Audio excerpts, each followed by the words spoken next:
The Maya International School aims to bring holistic learning as per new education policy, focus on practical-oriented syllabus and centric skill development in the classroom environment. New campus at Dwarika Nagar in front of Greenland Marriage Garden. नमस्कार, मैं स्वाति और आप देख रहे हैं Vindhya times. Rewa जिले के जनेह थाना अंतर्गत मनिका गांव में कल दोपहर एक 6 साल का बच्चा मयंक खेलते हुए बोरवेल में जा गिरा, जिसकी जानकारी जिला प्रशासन को होने के बाद शाम से ही रेस्क्यू ऑपरेशन मयंक को सुरक्षित निकालने के लिए चलाया जा रहा है। लेकिन आज दूसरे दिन भी ना तो मयंक बाहर निकल सका और ना ही उसके बारे में कोई जानकारी टीम को लग सकी है। कल शाम जैसे ही मयंक के बोरवेल में गिरने की जानकारी मिली तो स्थानीय प्रशासन सहित कलेक्टर, एसपी, त्योंथर विधायक सहित सैकड़ों स्थानीय लोग मौके पर पहुंच गए। बोरवेल करीब 60 फीट गहरा है, जिसमें मयंक फंसा हुआ है। स्वास्थ्य विभाग की टीम द्वारा बोरवेल में ऑक्सीजन की व्यवस्था बनाई गई है, लेकिन बोरवेल के अंदर मयंक की स्थिति का पता लग सके इसके लिए डाला गया कैमरा मयंक तक नहीं पहुंच सका। कारण बोरवेल में मिट्टी और चारा भर गया है, जिसके कारण कैमरा मयंक तक नहीं पहुंच पा रहा है। प्रशासन ने एनडीआरएफ की टीम की मदद से पूरी रात रेस्क्यू चलाया। करीब 1 दर्जन जेसीबी मशीन लगाई गई हैं। मौके पर लाइट की भी व्यवस्था की गई थी। एम्बुलेंस के साथ ही स्वास्थ्य अमला भी सक्रिय है। स्थानीय विधायक सिद्धार्थ तिवारी स्वयं भी रात भर डटे रहे और पल पल की खबर लेते रहे। कुल मिलाकर वहां पर उपस्थित हर कोई मयंक के सुरक्षित बाहर निकलने की दुआ मांग रहा है।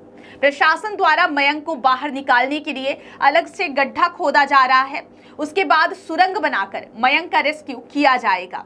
सबसे बड़ा सवाल यह है कि पूर्व सीएम शिवराज सिंह चौहान के द्वारा खुले पड़े बोरवेल को लेकर कई आदेश जारी किए गए थे। यहाँ पर आपको बता दें कि मध्य प्रदेश में बोरवेल मासूम जिंदगियों को लील रहा था। पिछले कई महीनों में मध्य प्रदेश के विभिन्न जिलों में मासूम बच्चों के बोरवेल में गिरने की बड़ी बड़ी घटनाएं सामने आ चुकी हैं, जिसमें कई बच्चों की मौत भी हुई है। हर बार पूर्व मुख्यमंत्री शिवराज सिंह चौहान ने संवेदना जताई थी और खुले पड़े बोरवेल को लेकर आदेश तक निकाले कि यदि बोरवेल खुले पाए गए तो संबंधित के खिलाफ एफआईआर दर्ज कराई जाएगी। लेकिन आज तक पूरे प्रदेश में प्रशासनिक अधिकारियों ने खुले बोरवेल का सर्वे तक नहीं किया। कार्रवाई तो बहुत दूर की बात है। आखिर क्यों ना ही स्थानीय लोग और ना ही प्रशासन इस ओर कोई कड़ा रुख कर रहे हैं? कब तक यूं मासूमों की जिंदगी से खिलवाड़ किया जाएगा? हमेशा जब कोई घटना घटित होती है उसके बाद आनन फानन में प्रशासनिक एक्शन लिए जाते हैं। वहीं कुछ दिनों बाद सारी जांच, सारी कार्यवाहियां ठंडे बस्ते में चली जाती हैं और नतीजा फिर कोई मासूम हादसे का शिकार हो जाता है। लड़के वो गेहूं कटवा रहे थे, अपना जिनका खेत है, और वो लड़के गेहूं बीन रहे थे तो बोर खुला हुआ था तो वो गिर गया। तो फिर कौन गिर गया? वही मयंक, मेरा लड़का, और लड़के जो साथ में थे वो फिर बताने चले गए। तो जब मैं आया तो वो रस्सी डाल के निकाल रहे थे, रस्सी डाल रहे थे, और उसके बाद रस्सी डाल रहे थे। जब हम लोग आए तो फिर वो थोड़ा देर रुके, उसके बाद वो चले गए। तो आज तक नहीं, अभी तक नहीं। अब फोन लगाया कि कितना बोर है तो मोबाइल स्विच ऑफ कर। कितना समय हो गया? ये कल 3:30 बजे की बात है, दिन की।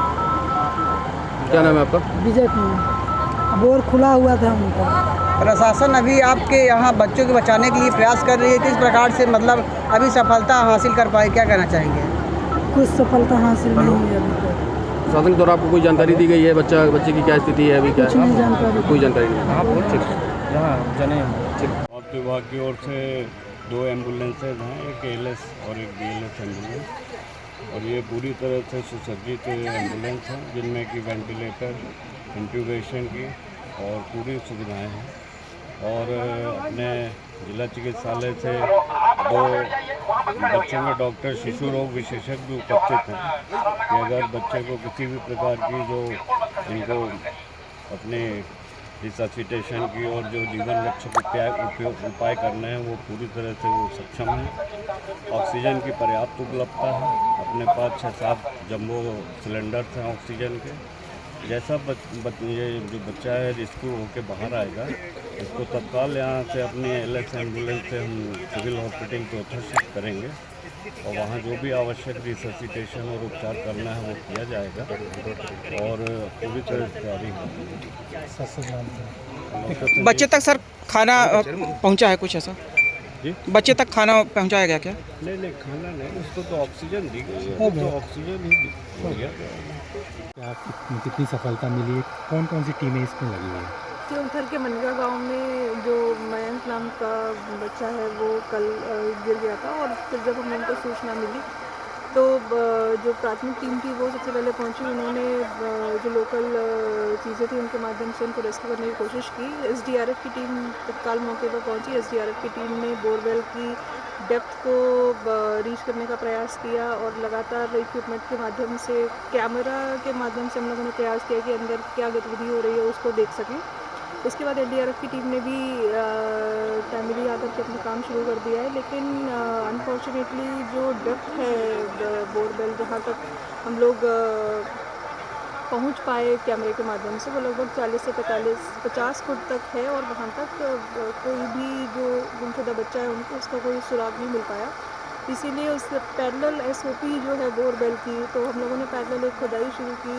50 फुट की लगभग खुदाई की गई है और उसमें से एक हॉरिजॉन्टल अब टनल बना करके बोरवेल में उस जगह तक पहुंचने का प्रयास किया जा रहा है जहां पर बच्चे के फंसे होने की संभावना है। तो रेस्क्यू ऑपरेशन चल रहा है। एनडीआरएफ की टीम ने अपना मोर्चा संभाले हुए है और वो लगातार इसमें जो टनल बनाने का काम है उसमें काम कर रहे हैं। क्या अनुमान है कि कितना और वक्त इसमें रेस्क्यू में लग सकता है?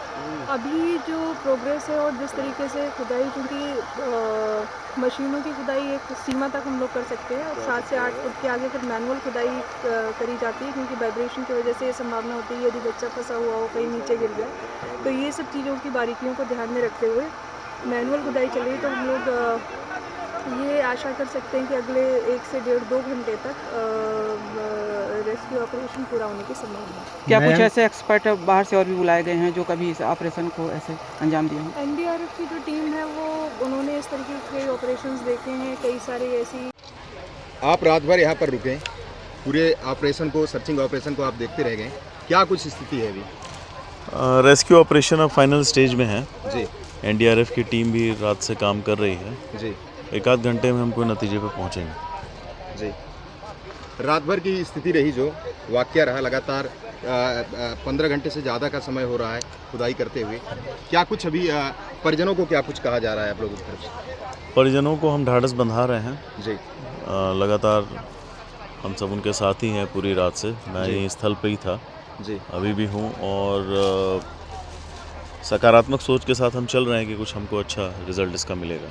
पूरे मामले में कहीं ना कहीं लापरवाही भी देखी गई, जैसे कि खुले में, खेत में खुले में बोरवेल रखा गया, जिस वजह से ये बड़ा हादसा हुआ। हाँ नहीं, दोषी जो है उनको बिल्कुल सज़ा मिलेगी जी, परंतु अभी हमारा पहला जो ध्येय है वो ये है कि हम मयंक को कैसे सुरक्षित बाहर निकालें। ठीक। The Maya International School aims to bring holistic learning as per new education policy, focus on practical-oriented syllabus and centric skill development in the classroom environment. New campus at Dwarika Nagar in front of Greenland Marriage Garden.